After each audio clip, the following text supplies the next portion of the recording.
चोर जो शासक बना। 3000 साल पहले द्वितीय रामेसेस मिस्र के फराव थे। उनके पास अपार धन था और अपने खजाने की सुरक्षा के लिए उन्होंने अपने मुख्य वास्तुकार को एक अभेद्य तिजोरी बनाने का आदेश दिया। वास्तुकार ने एक शानदार तिजोरी बनाई, लेकिन उसने एक गुप्त प्रवेश द्वार भी बनाया जिसे केवल वही जानता था। अपनी मृत्यु शैया पर उसने अपने 2 बेटों मोहन और विक्रम को ये रहस्य बताया। दोनों भाई गुप्त मार्ग का उपयोग करके तिजोरी से सोना चुराने लगे। जल्द ही फराओ ने देखा कि उसका खजाना कम हो रहा है। क्रोधित होकर उसने चोर को पकड़ने के लिए तिजोरी के चारों ओर घातक जाल बिछाने का आदेश दिया। एक अंधेरी रात जब भाई फिर से चोरी करने गए तो बड़ा भाई मोहन एक छिपे हुए जाल में फंस गया। वो बुरी तरह घायल हो गया और हिल भी नहीं पा रहा था। विक्रम ने उसे बाहर निकालने की बहुत कोशिश की, लेकिन असफल रहा। विक्रम, मोहन ने दर्द से कहा, तुम्हें मेरी पहचान छिपाने के लिए मेरा सिर काटना होगा। ये एकमात्र तरीका है। भारी मन से विक्रम ने अपने भाई की इच्छा पूरी की। वो सिर और कपड़े लेकर घर भाग गया।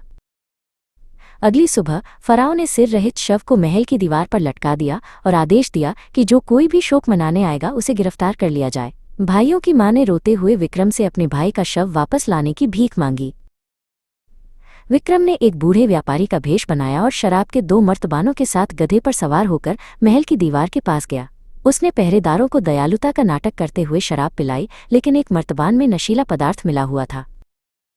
जल्द ही सारे पहरेदार गहरी नींद में सो गए। विक्रम तेजी से दीवार पर चढ़ा, अपने भाई के शव को नीचे उतारा, उसे अपने गधे पर लादा और रात के अंधेरे में गायब हो गया। जब फराओ को इस दुस्साहस का पता चला तो वो क्रोधित हुआ, लेकिन चोर की चतुराई से प्रभावित भी हुआ। उसने एक नई योजना बनाई। उसकी बेटी राजकुमारी नेफरतारी एक विदेशी युवती का नाटक करेगी और उस व्यक्ति से शादी का वादा करेगी जिसने सबसे साहसी काम किया हो। विक्रम को शक हुआ कि ये एक जाल है। वो राजकुमारी के तंबू में जाने से पहले एक ताज़ा दफनाए गए शव का हाथ काटकर अपने साथ ले गया।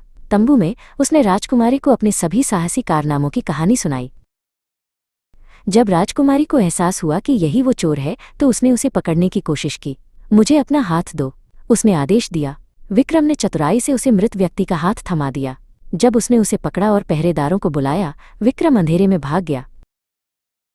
ऐसी अद्वितीय चतुराई से प्रभावित होकर फराओ ने विक्रम को क्षमा कर दिया और उसे अपनी बेटी का हाथ सौंप दिया। विक्रम ने राजकुमारी से विवाह किया और समय आने पर वो द्वितीय रामेसेस का उत्तराधिकारी बना और मिस्र का नया फराओ बन गया। कहानी का सार है, चतुर सोच आपको बचा सकती है, लेकिन ईमानदारी ही जीवन का सबसे अच्छा मार्ग है।